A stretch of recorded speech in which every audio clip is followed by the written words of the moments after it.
Onto your headphones and pour your favorite beverage. It's time for the Kickin or Stickin Fantasy Football Podcast. Now, fresh off the sidelines, your host, Matt McPeak.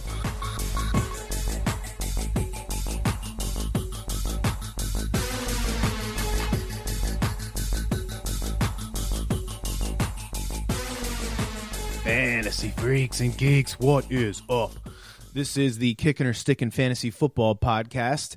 This is the 2020 NFC Draft Preview episode, kind of part two of the whole draft previewing stuff we've been doing here for the past 2 weeks. It is Wednesday, April 22nd. It's about 8 o'clock at night. It is Draft Eve. It's finally here. After concerns that we wouldn't even have a draft, we will have a draft. It's going to be the first football anything, live anything we're going to see in the past, 6-7 weeks now. So I don't know about you, but I am pumped up. We just had a huge trade go down yesterday with Rob Gronkowski going down to Tampa Bay, joining Tom Brady. The Bucs only had to give up a 4th-round pick in order to get him, and they also get a 7th-round pick in return with Gronk. So it's a pretty damn good deal for them. It's not a bad deal for the Patriots either, considering Gronk was not going to play this season, and it was going to cost him. It was going to cost the Pats $10 million for Gronk to stay retired. So, Buccaneers take on that $10 million, gives them a little extra cap space, and we know Bill Belichick is a master with cap space. And another thing I want to talk about real quick is these draft prop bets, which I was not paying attention to enough last week, but, with quarantine comes plenty of time for research. There is one bet that kind of pops out to me, and that is the total players drafted in the first round from Alabama. The over-under right now is set at 5.5. The way I look at it is Tua is obviously a lock. The tackle, Derek Willis, he's probably going to be a top 10 pick. You got the 2 wide receivers who are most definitely going to go in the first round with Jerry Jeudy and Henry Ruggs III. And then you got the safety, Xavier McKinney. I think Miami or New England can easily go after him. The cornerback, Trayvon Diggs, younger brother of Stephon Diggs. I could see him going to, of all places, Minnesota, San Francisco, if he's still there when they pick at the end of the first round, and then Kansas City with the very last pick. They could use another cornerback. And then another guy who I've seen in multiple mock drafts creeping into the end of the first round with either Baltimore, Seattle, Tennessee, guys that need an edge rusher, and that's Terrell Lewis. So we could possibly see 7 guys get drafted from Alabama in the first round.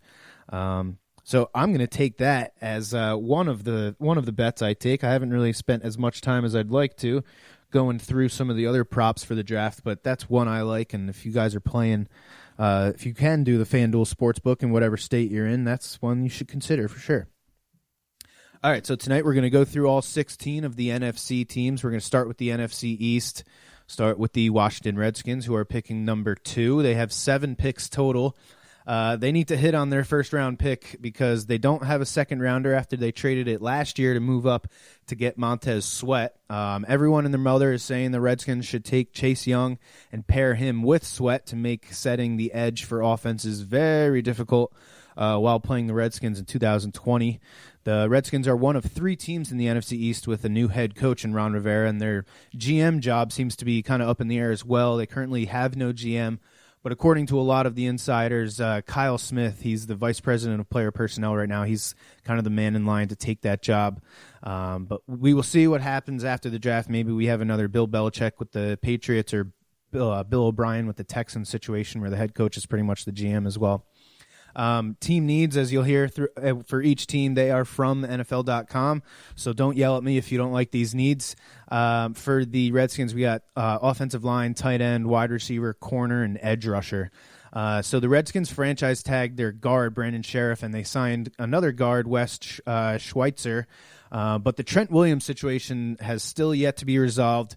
Maybe they use him as a trade piece during the draft to acquire another pick or package him with a pick to move up. We'll see what they do, but they need to get Dwayne Haskins a legit left tackle. That should be their priority after they lock down Chase Young with the second overall pick. They had one of the least explosive passing games last year with Terry McLaurin, really the only threat in the air. They brought in two more running backs in free agency to go with Adrian Peterson and Darius Geis, so I think they will use their middle picks on some more receiving options, whether that be at tight end or wide receiver. They also brought in two cornerbacks and a safety, so I'm not sure how much the team will really focus on defense, at least the secondary, if at all, after they get Chase Young. They might just take as many pass catchers as they can, try and make that offense look like a legitimate professional offense, which they did not look like last year. The New York Giants, the football Giants, they have 10 picks this year, even after they trade for Leonard Williams. They have four seventh round picks, one of them from New Orleans and two compensatory picks. Their new head coach, Joe Judge, is a former special teams coordinator, and their GM, Dave Gettleman, is also an old school guy. So I think the Giants get back to the fundamentals and they focus on the offense and defensive lines. Both of those positions can really use some upgrades. Their needs: tackle, edge rusher, safety. The signing of Nate Solder has not really panned out.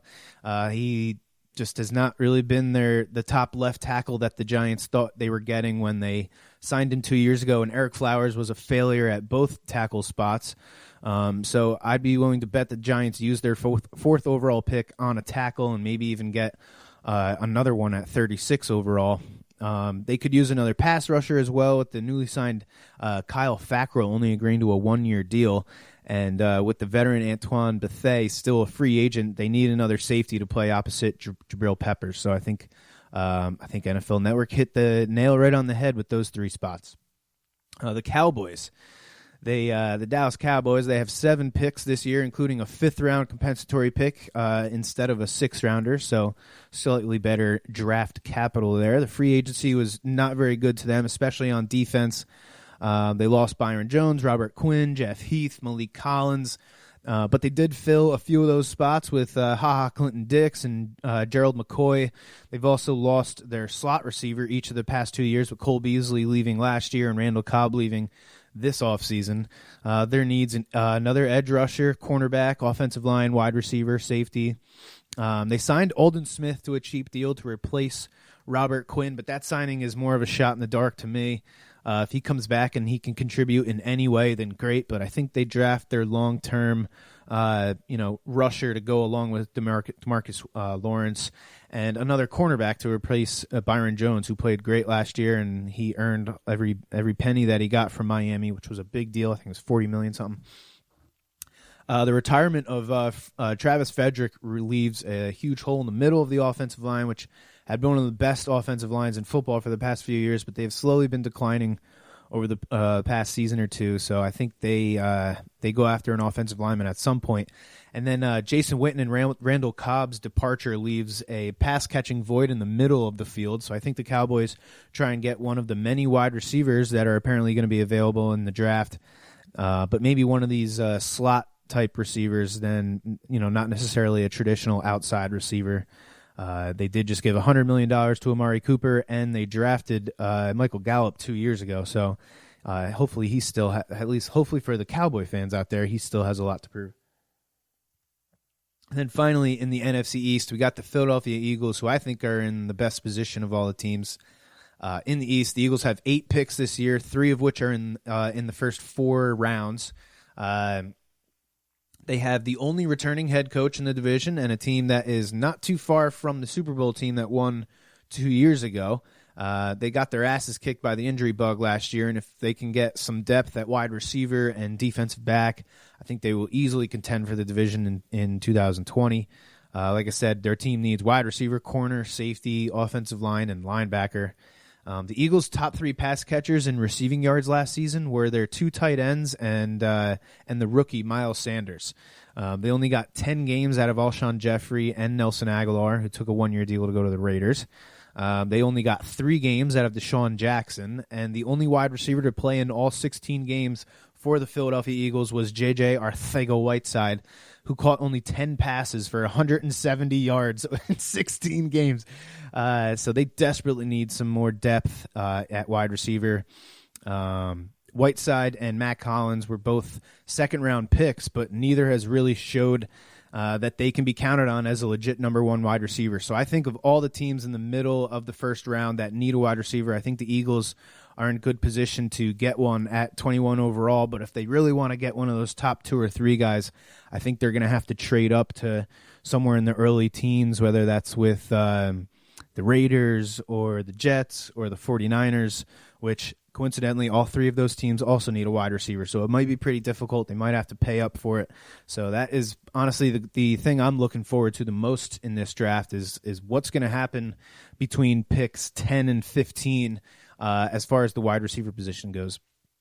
The Eagles lost their longtime captain, Malcolm Jenkins, and cornerback Ronald Darby, but they signed Nikhil Roby-Coleman, and they traded for Darius Slay. So their secondary also took a big hit after last season. They must have had more defensive backs suit up for them than any other team in the East combined. But with all the additions that they have already made, I think they can spend some picks on defensive back for depth and not really need them to start right away, which is a good feeling if you're a head coach.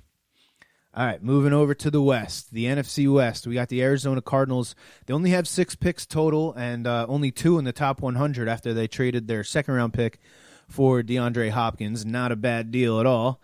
They now have one of the top 5 wide receiver groups in the league to go with their number 1 overall pick at quarterback. But they're still picking in the top 10 for a reason, right? They have a lot of work to do before they can compete in the NFC West, which has represented the NFC in 5 of the last 8 Super Bowls. They were ranked 31st in defensive efficiency last year, so they got some guys to add to that defense. Their needs are another offensive lineman, an edge rusher, defensive line as a whole, maybe tight end, and a defensive back. The Cardinals re-signed right tackle Marcus Gilbert and their center Max Garcia, but they still need help on the offensive line, so I wouldn't be surprised if they went out and got another tackle at some point. In fact, half of the NFL Network guys, and they got 8 people on their mock draft, half of them, all but one of them, of the CBS guys, all have the Cardinals taking a tackle with their first pick. So I don't know what state you're in, but if your FanDuel or DraftKings Sportsbook has an odds for what position the Cardinals go with first, I think tackle is the one that's going to be the one you should hammer there. They were middle in the pack in sacks last year, even with Chandler Jones having 19 for himself. He's averaged 15 sacks over the past 4 years that he's been with Arizona, but they released Terrell Suggs in the middle of last season, and they could definitely use another guy. I don't know if cornerback is the spot I'd address in the secondary. The Cardinals were historically bad at defending tight ends last year. They got beat by almost every single tight end they played. That was like one of my favorite things to do last year was just put a $5 bet on whatever tight end was facing the Cardinals to score a touchdown, and I hit on more than a few of those. They signed linebackers Devon Kennard and Devondre Campbell this offseason, but neither of them are really coverage linebackers, so I would assume that they go after a safety that showed good coverage skills, especially against tight ends, because they're going to need it. The Los Angeles Rams, the LA Rams, have 7 picks. No first-rounder after they traded for Jalen Ramsey, but they do have 2 second-round picks after the Brandon Cooks trade, and 3 in the top 84 overall. So no first-rounder, but they're going to be busy in the second and the third.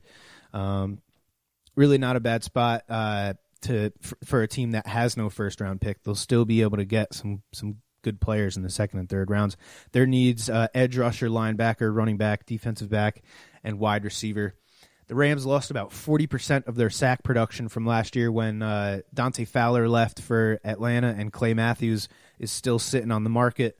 They did just sign Leonard Floyd, but it's only a 1-year deal, so they need some youth on the edge. Their best pass rusher on the team is their all-world defensive tackle, Aaron Donald, but again, he's a defensive tackle. That's not really the spot you want to count on for pressuring the quarterback. The Rams also lost their top 3 linebackers in snap counts from last year. Corey Littleton, Dante Fowler, Clay Matthews, all gone. So linebacker is a major hole for them. I wouldn't be surprised if they drafted multiple linebackers in 2020. The most notable departure for the Rams, though, has to be running back Todd Gurley. They drafted Darrell Henderson in the 3rd round last year, so I'm guessing he'll be their starter unless we see a draft day trade for someone like maybe Royce Freeman or Mike Davis. I heard today that apparently Leonard,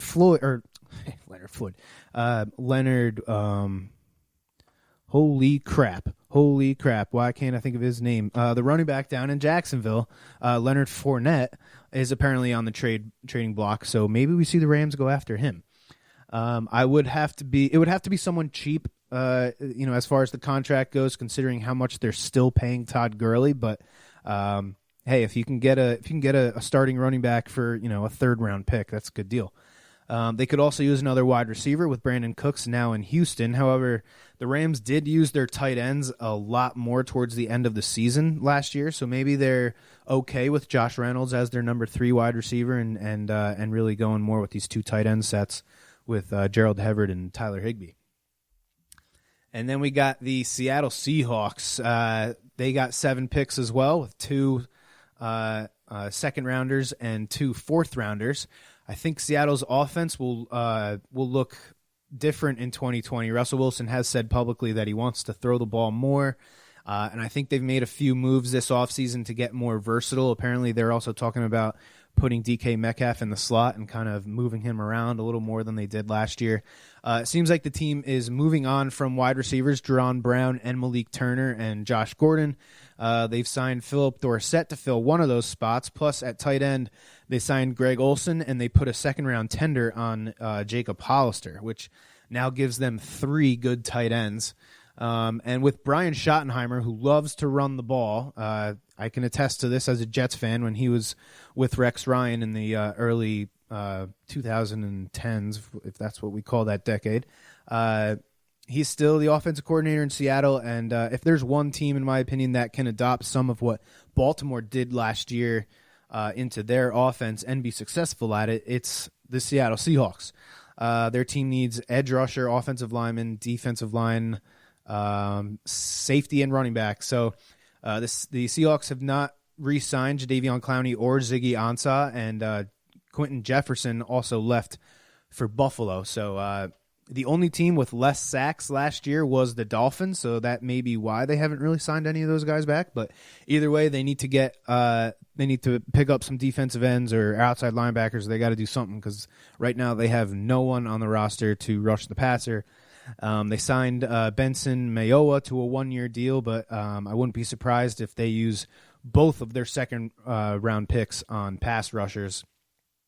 Remember, one of those 2 second-round picks came as a result of the Frank Clark trade, and the 1st-rounder that they also got in that deal last year they used on a pass rusher. So funny how things come in full circle sometimes. On the offensive line, they re-signed guard Mike Iupati. They brought in center B.J. Finney, and also signed a pair of tackles in Brandon Shell and Cedric Ogbuye. But Iupati and Ogbuye are 1-year deals, so I think Seattle will look to add some depth up front. Bradley McDougall is not a bad safety, but he's no Cam Chancellor, and the Seahawks defense has definitely been missing something since him and Earl Thomas left. I think they add another safety to that secondary.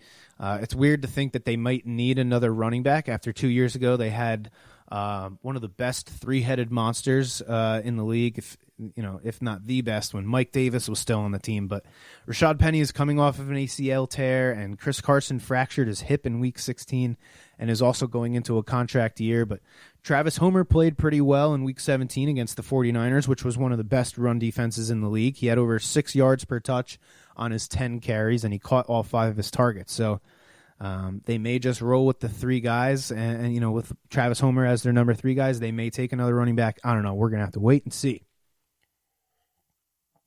And then we got the defending NFC champion San Francisco 49ers, who also have 7 picks. 2 of them are in the 1st round, but 5 of those 7 are in the 5th round or later. So it's kind of They got those 2 first-rounders early, and then it's a whole bunch of picks on Saturday. Apparently, they are interested in trading back. They're trying to find somebody to partner up with and get some more draft picks. So unless they make some more trades, the 49ers will not be making any picks from the 31st overall pick until the 157th overall pick. It's a long time to wait. They acquired that 13 overall pick from the Colts when they traded defensive lineman DeForest Buckner. The 49ers have not done much at all in free agency so far, just a few re-signings of Eric Armstead, Jimmy Ward, and Ben Garland. So much like the Chiefs, the 49ers will be returning a lot of the same guys from last season. So their needs, you got wide receiver, offensive line, defensive line, cornerback, and safety. I think the 49ers moved up to the 13th spot to put themselves in perfect position to be able to get one of those top 4 wide receivers in the draft. Looks like they hit on their second-round pick of Deebo Samuels last year, but after Emmanuel Sanders signed with the Saints, the 49ers need another weapon outside. They can't just rely on George Kittle to be the only other receiving threat besides Deebo. With the trade of Buckner, the 49ers have a hole at defensive line, which was one of the best defensive lines in football last year. So they will most certainly go after another defensive lineman at some point. San Francisco made it through the playoffs last year with subpar play from the cornerback spot opposite Richard Sherman. So I think they also go for another cornerback. The 49ers are, like I said, they're trying to trade back. They're trying to pick up a couple more picks. So it's going to be interesting to see what they do. In the NFC North, we got the Minnesota Vikings, one of 3 teams with 12 picks. They have 2 first-round picks after they traded away Diggs, 5 picks in the first 3 rounds. 3 of their picks are compensatory picks, so the Vikings have set themselves up beautifully for this draft. They lost 3 cornerbacks in free agency, and they are a team that loves drafting cornerbacks high. Going through all this, I went back, and in the last 7 drafts, the Vikings have spent a first-round pick on a cornerback 3 times. 2013, Xavier Rhodes, 25th overall. 2015, Trey Waynes, 11th overall. And in 2018, Mike Hughes, 30th overall. And then they used a second-round pick once. In 2016, Mackenzie Alexander went 54th overall. The Vikings have a lot of other holes to fill as well, so they're going to need all 12 of these picks. Like I said, probably their biggest hole is cornerback, wide receiver, edge rusher, offensive lineman, and safety. With the loss of all 3 of those corners, I wouldn't be surprised if the Vikings used both of their first-round picks on corners, especially knowing how much they love going for that position early in the draft. The Vikings have one of the better tandems at safety with Harrison Smith and Anthony Harris, but last year, Andrew Sendejo played 14% of the defensive snaps and another 25% of the special team snaps, and Jaron Kearse played 25% defense snaps, 52% special teams. So they need another safety as well. They like to play those 3 safety looks. The Vikings secondary will see a lot of change in 2020 for sure. They're going to need all the leadership they can get from Harrison Smith, who has been one of the best safeties over the past 4 or 5 years now. The void at wide receiver with no Stephon Diggs is glaring, so I think they use one of those 5 picks in the first 3 rounds on a wide receiver. They're in a good position where they don't need a number 1 wide receiver. They need a number 2. Adam Thielen is obviously still the number 1 there, so they don't need to push for that. Minnesota also lost Stephen Weatherly, and they have not re-signed Everson Griffin so far. So even though they still one of the best pass rushers in the league with Donnell Hunter, they need to restock that D-line for sure. It's been one of the best D-lines over the past 4 or 5 seasons as well. Looking at the Detroit Lions, 9 picks total, 3rd overall, 5 picks in the first 5 rounds. The Darius Slay trade brought them a 2nd, 3rd, and 5th round picks. They already made a lot of moves on defense in free agency, bringing in 9 new defensive players.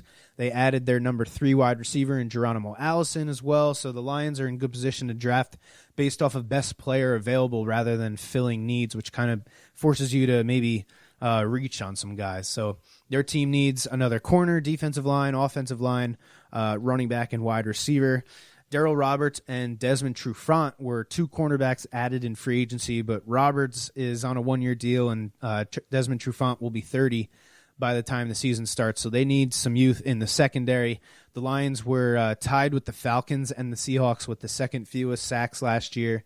They added Jamie Collins to hopefully bring some pressure on opposing quarterbacks, but they could use another pass rusher. They lost right tackle Ricky Wagner to the Packers in free agency, so that is a spot on the offensive line that they could replace. Last year, 9 different running backs ran the ball for the Lions. Their lead runner, Kerryon Johnson, only started 7 games again in 2019, same as 2018. So I think the Lions no longer look at him as a guy that they can count on to take a big workload, and they might be looking to the draft to add another running back. Looking at the Chicago Bears, so we got 7 picks with no first-rounder as a result of the Khalil Mack trade. They do have 2 second-round picks, but the remaining 5 picks are from the 5th round or later, so they kind of are in the same position that the 49ers are in, a lot of picks early and late. So they're going to need to hit on a couple late-round gems or make a trade in order to acquire some higher draft picks. They need corner, safety, offensive line, and wide receiver. They signed Artie Burns and Deion Bush to fill the holes left by Prince Amukamara and HaHa Clinton-Dix, but they're both on one-year deals, so the Bears need to add to the secondary. Chicago's offensive line ranked 29th in run blocking and 21st in pass protection, according to the Football Outsiders. So far this offseason, they have signed a tackle and lost a tackle, so they haven't really done much to improve that spot either.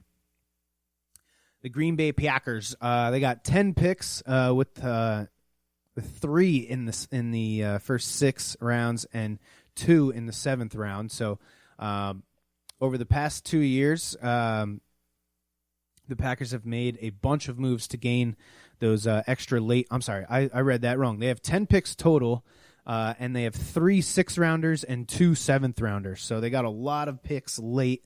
They've set themselves up really well to be that late round team that goes after guys. So we'll see if those picks turn into anything special. Considering they gave up guys like Trayvon Davis, the kick returner, wide receiver to the Raiders, edge rusher Reggie Gilbert to the Titans, and Ty Montgomery to the Ravens. If they can turn any of those picks into impact players, then they did well. The Packers have been very Packer-esque in free agency, bringing in only 4 new players. Although they made it to the NFC Championship game last year, they could use a lot of help, and particularly on the defensive side of the ball, their team needs include tight end, wide receiver, offensive line, linebacker, and corner. The Packers let Jimmy Graham go to Chicago while they re-signed Mercedes Lewis, albeit to a 1-year deal. They have addressed their wide receiver need with a 1-year deal to Devin Funchess. Neither of these deals are really long-term solutions, so I think both spots get filled in the draft. The Packers lost 3 linebackers in free agency, and they have only replaced one of them with Christian Kirksey.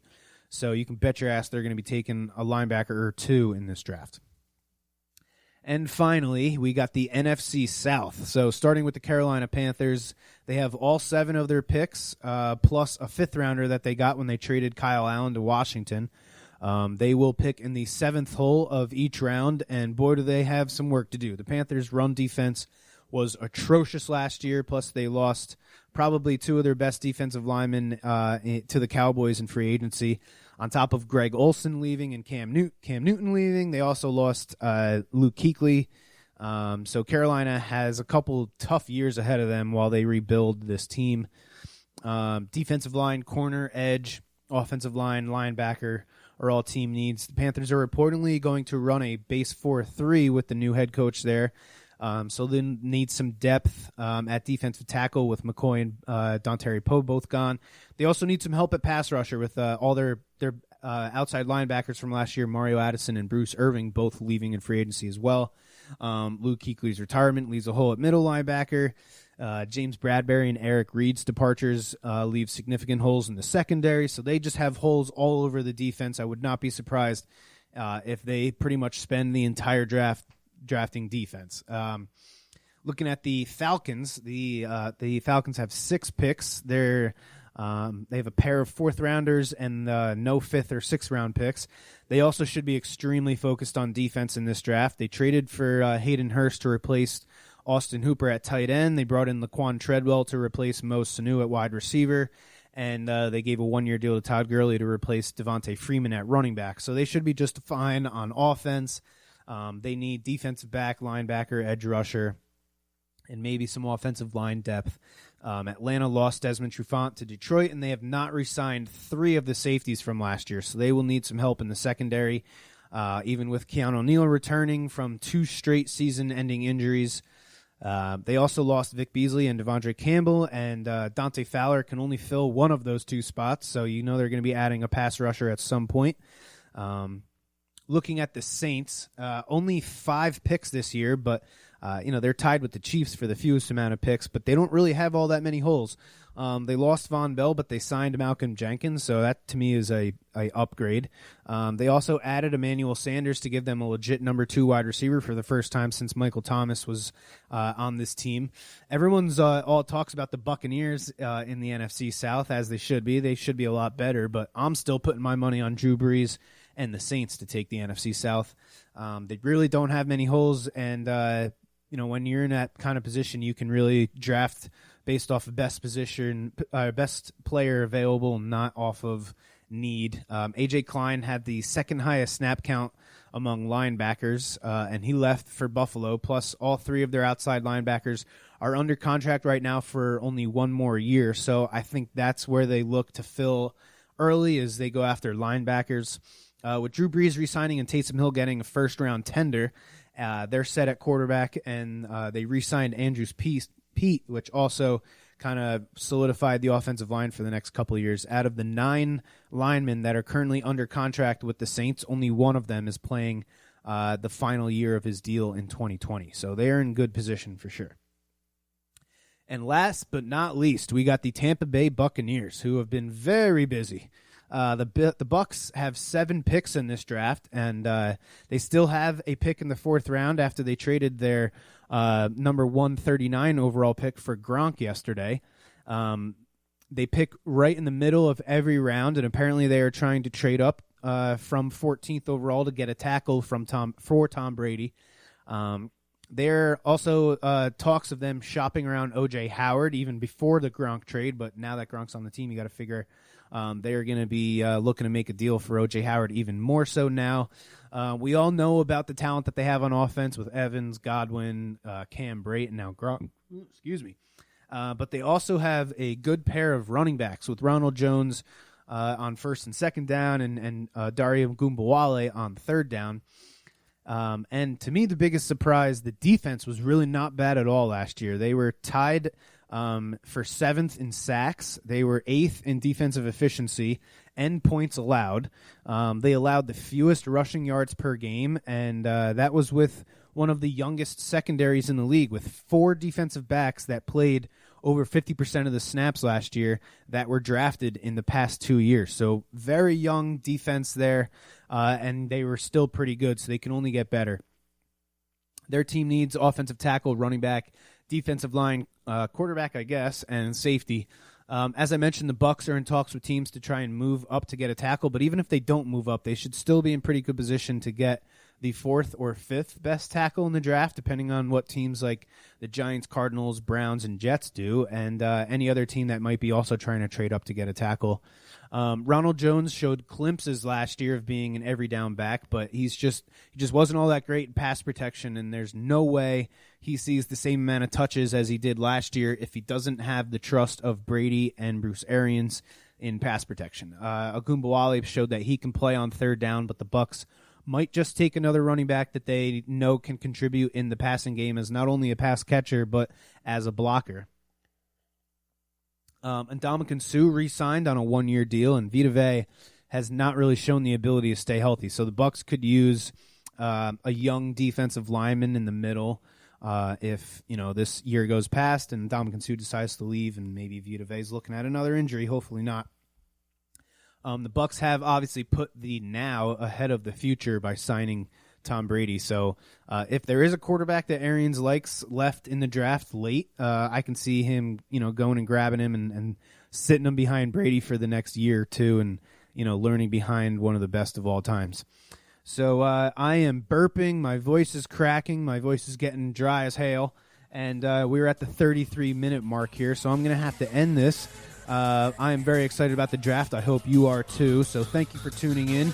Make sure you check us out next week as we do a draft recap. I'm going to have a special guest on with me. It should be fun. Thanks for tuning in again. And as always, may the fantasy gods be cruel to your opponents. You have been listening to the Kickin' or Stickin' Fantasy Football Podcast. For more great episodes and information, follow us on social media and tune in every week. Kickin' or Stickin' is available on Google Podcasts, iTunes, iHeartRadio, Spotify, Alexa, Reach.tv, or your favorite podcast service. Kickin' or Stickin' is a proud member of the HC Universal Network family of podcasts. To find out more about this and other great shows on our network, visit us online at hcuniversalnetwork.com today. Fantasy football is fun, but gambling addiction destroys lives. If you or someone you love suffers from gambling addiction, please do not be afraid to seek help. The National Council on Problem Gambling operates the National Problem Gambling Helpline Network.